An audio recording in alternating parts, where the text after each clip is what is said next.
protest. I suspect that nobody here is... Hundreds of demonstrators came out to protest the visit of Crown Prince Mohamed ibn Salman on Wednesday across the street from the British Prime Minister's residence at number 10 Downing Street. I spoke to demonstrators at the rally, as well as to some of the organisers of the rally at a press conference the day before. My name's Chris Nynham. I'm from the Stop the War Coalition. And I'm here because we're part of the campaign, we're part of the coalition that is organising the protest tomorrow against the visit of Mohamed bin Salman. I mean, there's so many reasons for protesting against him. He is the leader of one of the most backward and barbaric regimes in the whole world. It's a very, very, very reactionary and authoritarian regime. But for us, the main purpose for the main motivation for the protest is that it is bin Salman is the main protagonist of a war in Yemen that is causing one of the biggest humanitarian crises on the globe. After 3 years of conflict, conditions in Yemen are catastrophic. A record 22 million people are in need of humanitarian assistance or protection. About 400,000 children under the age of 5 are so severely malnourished that they are 10 times likelier to die without treatment than their healthy peers. Nearly 1.1 million people are suspected of having cholera and this has been reported since April 2017 in what experts call the world's worst cholera outbreak. An estimated 3 million women and girls are at risk of gender-based violence. The United Nations reported at the beginning of last year that a child under 5 in the Yemen dies every 10 minutes due to preventable illnesses such as cholera. If correct, that would mean that within the last 12 months alone, more than 52,500 children have died as a result of this war that is entering its third year. Such victims of the war are consistently left out of the death toll when reported by most Western corporate press, who continue to use the ever-stagnant figure of 10,000 dead Yemenis.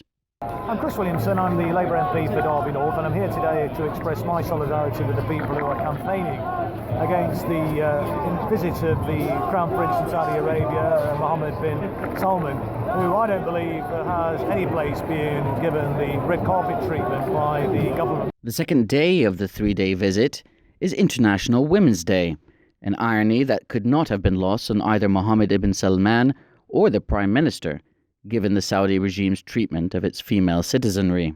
The 32-year-old Crown Prince visited Buckingham Palace, Downing Street, and reportedly had dinner with Prince William and Kate Middleton. The Press Association says he met the Archbishop of Canterbury Thursday morning and then spent the afternoon with the Prime Minister at her country residence 40 miles outside of London. But it seems Theresa May and the Conservative administration are prepared to do business with any despotic regime around the world so long as they can turn a quick profit. We've got an anti-war leader of the Labour Party. We still need to campaign to actually make sure that we have an anti-war Labour Party. Foreign aggressions and militarism is deeply entrenched in the British establishment. There's no question about that. It will be a huge struggle to change foreign policy. I think that's true and that's important. It's also true that there are quite a few countries around the world who once were colonial powers who now have just become normal countries.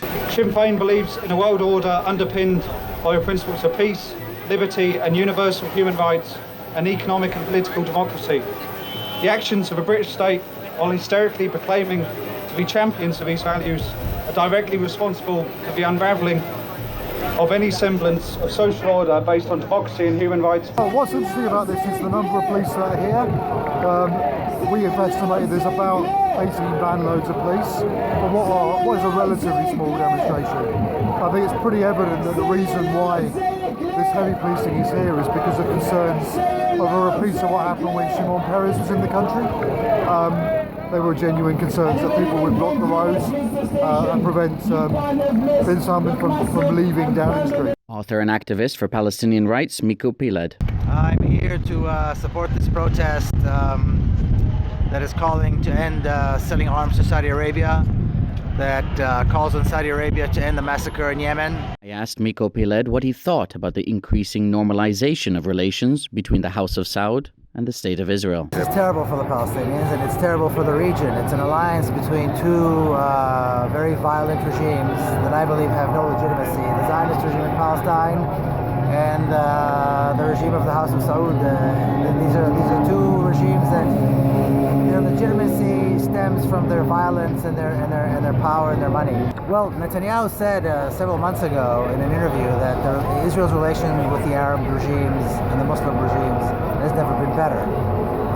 And this is very true, and this is very sad because these are mostly regimes that have no legitimacy, that do not speak for their people, and this is working against the Palestinians and against the cause for justice in Palestine. One thing seems clear, given that Middle East Eye is just now reporting that the British government is selling even more weapons to Saudi Arabia than previously believed, due to its use of secret weapons export licenses. Human rights and international law appear to have little, if any, role in British foreign policy, at least as it relates to the Yemen. For the Real News Network, this is Mohamed Almazi in London.